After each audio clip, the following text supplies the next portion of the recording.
नमस्कार, हिमाचल न्यूज में आपका बहुत बहुत स्वागत है। चलिए शुरू करते हैं आज की 10 फटाफट बड़ी खबरों से। एक्सिम बैंक ने हिमाचल में निर्यात रणनीति पर दी प्रस्तुति। सीएम बोले, हिमालयी राज्यों में दूसरा स्थान पर प्रदेश। एक्सिम बैंक ने यह मुख्यमंत्री सुखविंदर सिंह सुक्खू के समक्ष हिमाचल प्रदेश में संभावित निर्यात रणनीति के बारे में विस्तृत प्रस्तुति दी।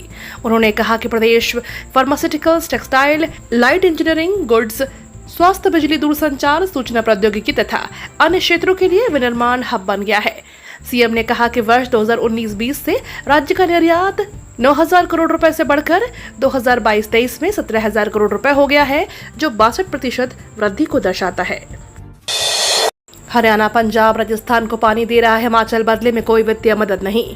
मुख्यमंत्री सुखविंदर सिंह सुक्खू ने कहा कि सीमावर्ती क्षेत्रों को सुनिश्चित रखने के साथ ही हिमाचल का राष्ट्र के विकास में भी महत्वपूर्ण योगदान है। हिमाचल ने भाखड़ा और पौंग बांध के लिए लाखों एकड़ जमीन दी है। हरियाणा, पंजाब, राजस्थान को प्रदेश सिंचाई के लिए पानी दे रहा है, इसके एवज में कोई पैसा नहीं मिल रहा। प्रदेश ने विभिन्न औद्योगिक संस्थानों के लिए निर्बाध बिजली आपूर्ति सुनिश्चित की है।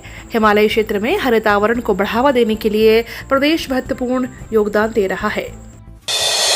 हिमाचल के लोगों ने कांग्रेस को नकार दिया, भाजपा को मिल रहा पूरा सहयोग।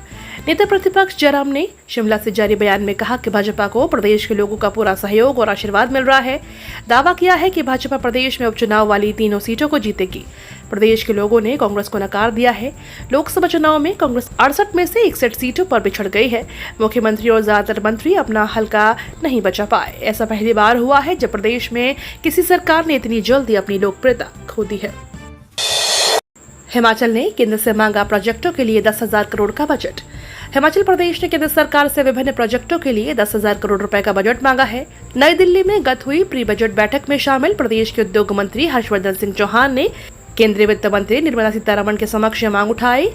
उद्योग मंत्री ने कांगड़ा एयरपोर्ट के विस्तारीकरण के लिए 3,500 करोड़ रुपए की सहायता मांगी है, जबकि गत वर्ष हिमाचल प्रदेश में आई प्राकृतिक आपदा की क्षतिपूर्ति के लिए 3,000 करोड़ रुपए राज्य को देने की मांग की है। सेब सीजन में बागवानों को मिलेगी बड़ी सौगात। हिमाचल प्रदेश जैसे पहाड़ी राज्यों में अमूमन से बागवानों के सामने सेब को मंडियों तक पहुंचाने की सबसे बड़ी समस्या रही है।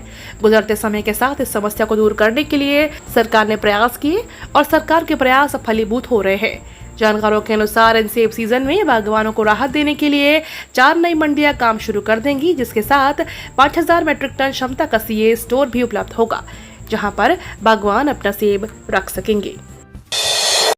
अब स्कूलों में माताओं को भी ट्रेनिंग। एनसीईआरटी ने लॉन्च किया कार्यक्रम। हिमाचल प्रदेश सरकार ने बच्चों के सर्वांगीण विकास में माताओं की अहम भूमिकाओं को लेकर समग्र शिक्षा के तहत अब प्री प्राइमरी कक्षाओं के लिए पहली शिक्षक माँ कार्यक्रम शुरू होगा। इस प्रोग्राम के तहत बच्चों के साथ माँ को भी ट्रेनिंग मिलेगी। एनसीईआरटी इस मॉड्यूल पर काम कर रहा है। इसका मकसद यह है कि स्कूलों में बच्चों को भी जो भी टीचर द्वारा सिखाया जाता है उसे घर पर भी प्रैक्टिस करवाया जा सके। 2026 तक चकाचक होंगी गांव की सड़कें। हिमाचल प्रदेश में ग्रामीण सड़कें आगामी 2 साल में चकाचक होंगी। पीडब्ल्यूडी ने प्रधानमंत्री ग्राम सड़क योजना को सिरे चढ़ाने का टाइम लिमिट तय कर दी है। केंद्र सरकार ने 2022 में हिमाचल को 3,000 करोड़ रुपए के प्रोजेक्ट जारी किए हैं। यह प्रोजेक्ट 23 से शुरू होकर आगामी 3 साल में पूरे होने हैं। हालांकि इनमें से बहुत सी सड़कें ऐसी हैं जिन पर टेंडर अभी तक फंसे हुए हैं और विभाग ने जुलाई महीने में इन टेंडर को करवाने का प्लान भी तैयार किया है। सीएम बोले, हिमाचल की रेवेन्यू डेफिसिट ग्रांट बढ़ाई जाए। हिमाचल सरकार ने 16वें वित्त आयोग से रेवेन्यू डेफिसिट ग्रांट को बढ़ाने का आग्रह किया है। फाइनेंस कमीशन के साथ मीटिंग के बाद उन्होंने कमीशन को बताया कि पूर्व भाजपा सरकार के कार्यकाल में जो आरडी जीत 10-10 हजार रुपए करोड़ में मिल रही थी, वो अब लगभग 3,000 करोड़ रुपए में रह गई है। मुख्यमंत्री सुक्खू ने कहा कि पूर्व बीजेपी सरकार ने स्टेट को कर्जदार बनाया है। अटल टनल से गुजरी 80,000 से ज्यादा गाड़ियां। प्रदेश के जिला कुल्लू और लाहौल स्पीति जिला में इन दिनों हजारों की संख्या में एक दिन में सैलानी पहुंच रहे हैं। जहां दिन के समय सैलानी मनाली से रोहतांग दर्रा, मनाली से सिस्सू, कोकसर, त्रिलोकनाथ सहित लाहौल के विभिन्न स्थलों पर पहुंच रहे हैं। वहीं शाम के समय मनाली वापस पहुंच रहे हैं। यही नहीं, शाम के समय मनाली का माला रोड पर्यटकों से पैक हो रहा है। रविवार को भी वीकेंड पर मनाली में पर्यटकों की खूब भीड़ रही। गंबल पुल में बादल फटा, लाहौल के मटगरा नाले में आई बाढ़।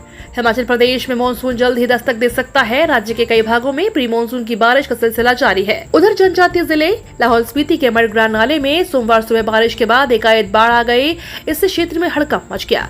बाढ़ से तिंदी को जोड़ने वाला मार्ग अवरुद्ध हो गया। सूचना मिलने के बाद सड़क को खोलने के लिए बीआरओ ने अपनी मशीनें भेजी। बाढ़ से कई वाहन भी सड़क के दोनों तरफ फंस गए। हिमाचल में 2 दिनों तक मौसम रहेगा साफ, फिर होगी झमाझम बरसात। 27 जून से हिमाचल प्रदेश में मौसम करवट बदलने जा रहा है। मौसम विभाग ने पश्चिमी विक्षोभ सक्रिय होने के चलते प्रदेश में 27 जून से लेकर 30 जून तक अधिकतर हिस्सों में बारिश होने की संभावना जताई है। हालांकि आगामी 2 दिनों तक प्रदेश भर में मौसम बिल्कुल साफ रहेगा। प्रदेश के कुछ ऊंचाई वाले क्षेत्रों में भी बारिश की संभावना मौसम विभाग ने जताई है। हिमाचल में ई वाहनों के रजिस्ट्रेशन में सबसे अधिक 2444 दोपहिया वाहन रजिस्टर्ड। हिमाचल में बढ़ते पेट्रोल के दामों और सड़क पर बढ़ते जाम के चलते लोगों की नजर अब इलेक्ट्रिक स्कूटी और बाइक्स पर है। प्रदेश में लोग ई वाहनों में सबसे अधिक ई दोपहिया वाहन खरीद रहे हैं। इनमें ई स्कूटी व बाइक दोनों शामिल हैं। इस बात का खुलासा परिवहन विभाग के आंकड़ों के सामने आया है। परिवहन विभाग के पास प्रदेश भर में कुल 3299 इलेक्ट्रिक वाहन रजिस्टर्ड है। लेकिन हैरानी की बात यह है कि इन वाहनों में सबसे अधिक इलेक्ट्रिक स्कूटी व बाइकें हैं। प्रदेश की 797 पब्लिक लाइब्रेरियों पर लटके ताले। हिमाचल प्रदेश की सभी पब्लिक एंड एकेडमिक लाइब्रेरियों पर ताले लटक गए हैं, क्योंकि लाइब्रेरियों में तैनात सहायक पुस्तकालय अध्यक्षों को यूजीसी स्केल मिलने के उपरांत कॉलेजों, जिला स्तर व राज्य लाइब्रेरियों के तैनात किया गया है। इसी के चलते स्कूलों की पब्लिक लाइब्रेरियों पर ताले लटक रहे हैं। ऐसे में लाइब्रेरियों में पढ़ रही किताबें दीमक आदि लगने से खराब हो सकती हैं। गेहूं की जमाखोरी पर सरकार का बड़ा फैसला। आटे और गेहूं की बढ़ती कीमतों को लेकर केंद्र सरकार एक्शन में आ गई है। सरकार ने सभी राज्यों और केंद्र शासित प्रदेशों में 31 मार्च 2025 तक गेहूं की स्टॉक लिमिट तय कर दी है। केंद्र खाद्य सचिव संजीव चोपड़ा ने कहा कि एकल खुदरा विक्रेता, बड़े चेन के खुदरा विक्रेता, प्रोसेसर और थोक विक्रेता हर शुक्रवार को अपने पास भंडारित गेहूं के स्टॉक का खुलासा करेंगे। केंद्र सरकार ने दी पेपर लीक विरोधी कानून की जानकारी। एनआरए को कड़े नियम तैयार करने के आदेश। देश भर में नीट यूजी परीक्षाओं में धांधली को लेकर हंगामा मचा हुआ है। उधर विपक्ष भी इस मुद्दे पर केंद्र सरकार के खिलाफ मुखर हो गया है। इसी बीच केंद्र सरकार ने हाल ही में अधिसूचित किए गए पेपर लीक विरोधी कानून के नियमों के बारे में जानकारी दी है। केंद्र सरकार ने राष्ट्रीय भर्ती एजेंसी को कंप्यूटर आधारित परीक्षाओं के लिए दिशा निर्देश तैयार करने का आदेश दिया है। ये तो थी आज की 10 बड़ी खबरें।